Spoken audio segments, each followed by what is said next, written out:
women, I really think, inherently need community with other women. And since we don't really have it in the organic way that we used to, because society is just so individualistic and atomized, we're basically gravitating towards any reason, any excuse at all to find community with one another. And this honestly could be the reason why feminism has been so successful. I think maybe feminism is more causing women to feel isolated than women who feel isolated are going to feminism to feel a sense of community. Maybe I'm wrong. It's possible. I've been wrong before. Honestly, I think that saying that women going to feminism as a way of getting community is being generous. I think that women flock to social media as a way of feeling community, and they think that, if I have all these followers or likes on my pictures and I have the best highlight reel or whatever, that this is going to like fulfill that need to feel connection. But it doesn't work. It's superficial. It's like having, I don't know, a hamburger on your screen. You can watch that video of that hamburger all you want, but it's never going to satisfy your hunger. Craved female companionship and female solidarity. And of course, they also believed that they were fighting for an important cause. However, many women eventually saw through the smoke and mirrors, realized feminism was a big fat lie, and jumped ship. Again, I think this woman is giving women a lot of credit because she seems to think that a decent amount of women have figured this out, that feminism, girl power, it's all bullshit.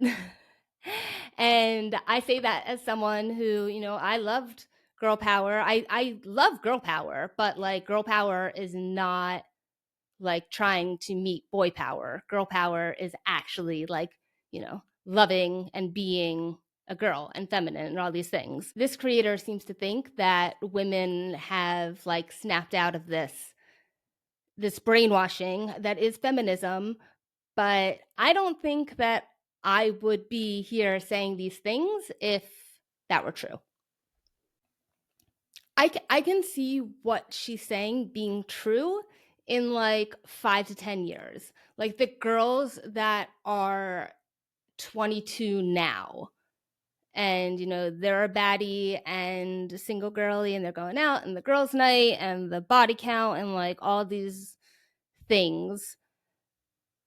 Let's see where these girls are at when they're 32. And I think that the women who are then 22 when these baddies are 32 will see that the baddies are kind of saddies now. And I think that the pendulum is going to start to switch. I think that feminism's days are numbered, but this chick seems to believe that maybe we're a little bit further along than we are. But feminism, it is just like, it's all lies. Like, I'm not going to dissect it now and here because you're going to have to watch another video to hear what I really think about feminism.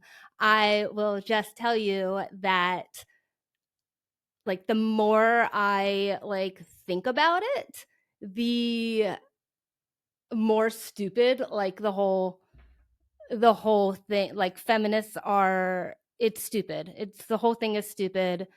And the only way we're going to get out of this stupid is for women to keep believing this stupid stuff until, we hit, I guess, rock bottom, until we hit the bottom of, women are clearly unhappy. Maybe by 2030, when 45% of women are single, that women are going to start to wake up. So it might get a little worse before it gets better, but I'm an optimist.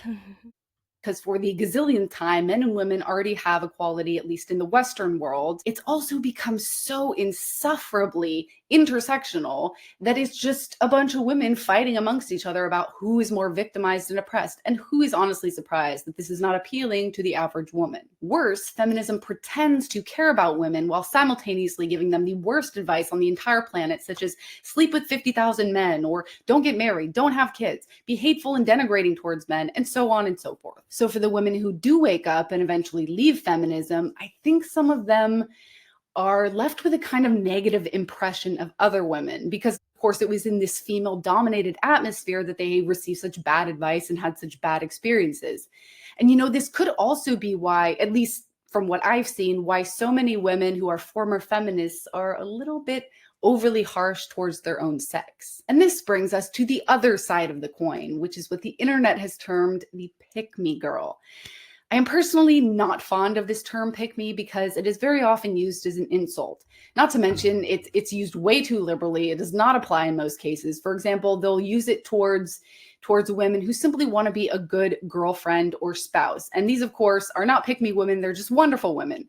It does, however, I think apply in a very, very small amount of cases. For those unaware, a pick me girl is a woman who asserts that she is unlike and sometimes better than most other women in order to gain attention, approval, or validation from men. And as I said, unfortunately, I think a small amount of these women do exist because I have personally seen a growing movement of them on the internet. These are the types of women who spend their days calling other women disloyal, untrustworthy, gold diggers. Oh, and my personal favorite, that women nowadays, they're unable to love. I mean, you might as well just call women evil, get straight to the point, and use beating around the bush here. Not evil. Not evil. Superficial. That's the problem. Women are incredibly superficial nowadays. It's absolutely crazy. Like, I thought when I was 22, 23, 26 that I was really vain.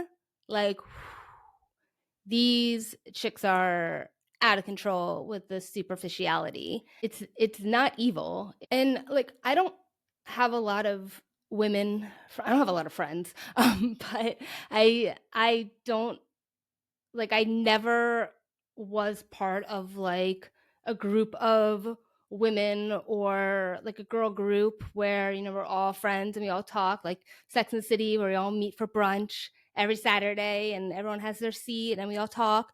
Like, it's not that I don't like women. Like,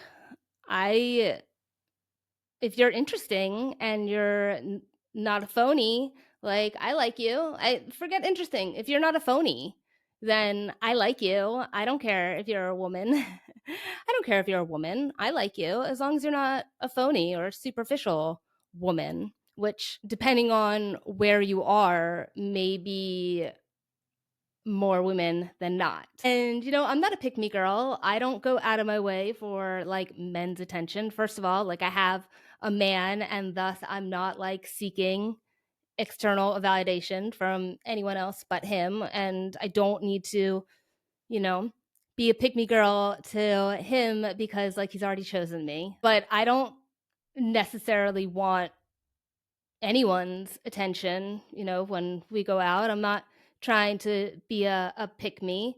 I'm just calling it like it is. Of course, these women are not including themselves in the criticism. No, it's not directed at them at all, only other women, because as I said, they are not like the other girls. I am not like the other girls. I mean, I've got 40 years of experience at this point. I'd like to think that I am pretty conscientious when I'm like out in the world. And I can say with like absolute confidence that like not only am I not like the other girls, but like I'm not like anyone.